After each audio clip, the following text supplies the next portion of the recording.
কলগাছিয়া বালিকুৰি বজাৰৰ পৰা কুখ্যাত তীৰ মাফিয়া গ্ৰেপ্তাৰ। তীৰৰ টিকট বিক্ৰী কৰি থকা অৱস্থাত হাতে লোটে কৰায়ত্ব কৰে বৰপেটা আৰক্ষীয়ে। কুখ্যাত তীৰ মাফিয়াগৰাকী আবু ছাইদ আৰু ৰেফাছুদ্দিন। বৰপেটা জিলাৰ বালিকুৰিত অবৈধ তীৰ খেলৰ বিৰুদ্ধে বৰপেটা আৰক্ষীৰ অভিযান। এই অভিযানত কলগাছিয়া বালিকুৰি বজাৰৰ পৰা আটক দুজনকৈ কুখ্যাত তীৰ মাফিয়াক আৰক্ষীয়ে আটক কৰে। আটকাধীন তীৰ মাফিয়াগৰাকী হৈছে বালিকুৰি কে গাঁৱৰ আবু ছাইদ আৰু বালিকুৰি এনচি গাঁৱৰ ৰেফাছুদ্দিন। উল্লেখযোগ্য যে বৃহৎ অঞ্চলত দীৰ্ঘদিনৰে পৰা চলি আহিছে তীৰ খেলৰ লগতে অবৈধ কাৰ্যকলাপ। তীৰ জুৱা বৃদ্ধি পোৱাত যুৱ প্ৰজন্ম ধ্বংসপথত গতি কৰিছে। ফলত বৃদ্ধি পাইছে চুৰি ডকাইতি আৰু বিভিন্ন অসামাজিক কাৰ্যকলাপ। বৰপেটা জিলাৰ কলগাছিয়া আৰক্ষী থানাৰ বালিকুৰি আৰক্ষীৰ চকীৰ নিচেই কাষতে থকা আবু ছাইদ আৰু ৰেফাছুদ্দিনৰ লগতে আন কেইবাজনো তীৰ মাফিয়াই চলাই আহিছিল তীৰৰ ৰবৰমীয়া ব্যৱসায়। বৃহস্পতিবাৰে সন্ধিয়া বৰপেটা আৰক্ষীয়ে গোপন সূত্ৰৰ পম খেদি কুখ্যাত তীৰ মাফিয়া আবু ছাইদ আৰু ৰেফাছুদ্দিনক গ্ৰেপ্তাৰ কৰাৰ লগতে দুটা মোবাইল ফোনৰ লগতে ৯,০০০ টকা জব্দ কৰে। উল্লেখ্য যে বিগত কিছুদিনৰ ভিতৰত বৃহত্তৰ এলেকাত তীৰৰ লগতে জুৱা খেলৰ দৰে অসামাজিক কাম ব্যাপকভাৱে বৃদ্ধি পাইছে। কিন্তু বালিকুৰি আৰক্ষী চকীৰ নিলগত বৰপেটা আৰক্ষীয়ে তীৰ মাফিয়া গ্ৰেপ্তাৰ কৰাত ৰাইজে বৰপেটা আৰক্ষীক সন্তুষ্ট প্ৰকাশ কৰাৰ লগতে বালিকুৰি আৰক্ষীক দুৰ্ভাগ্যজনক বুলি মন্তব্য কৰে।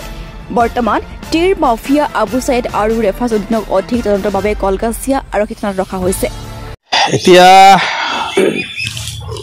জুৱা মদ আৰু বিভিন্ন অসামাজিক কৰ্মকাণ্ডটো চলি আছে, আমি দেখা পাইছোঁ।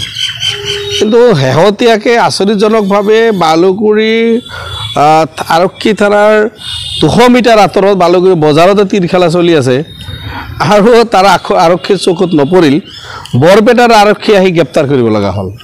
মানে আল্টিমেটলি ইয়াৰ পৰা বুজা যায় যে আৰক্ষীৰ লগত আপোনাৰ সেই তীৰ মাফিয়াসকলৰ লগত এটা সংযোগ আছে।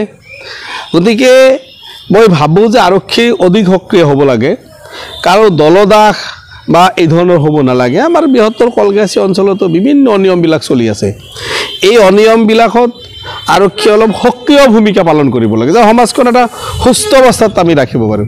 আমি দেখা পাওঁ আৰক্ষীয়ে য'ত সক্ৰিয় হ'ব নালাগে তাত অধিক সক্ৰিয়, আৰু য'ত সক্ৰিয় হ'ব লাগে তাতে নিষ্ক্ৰিয়।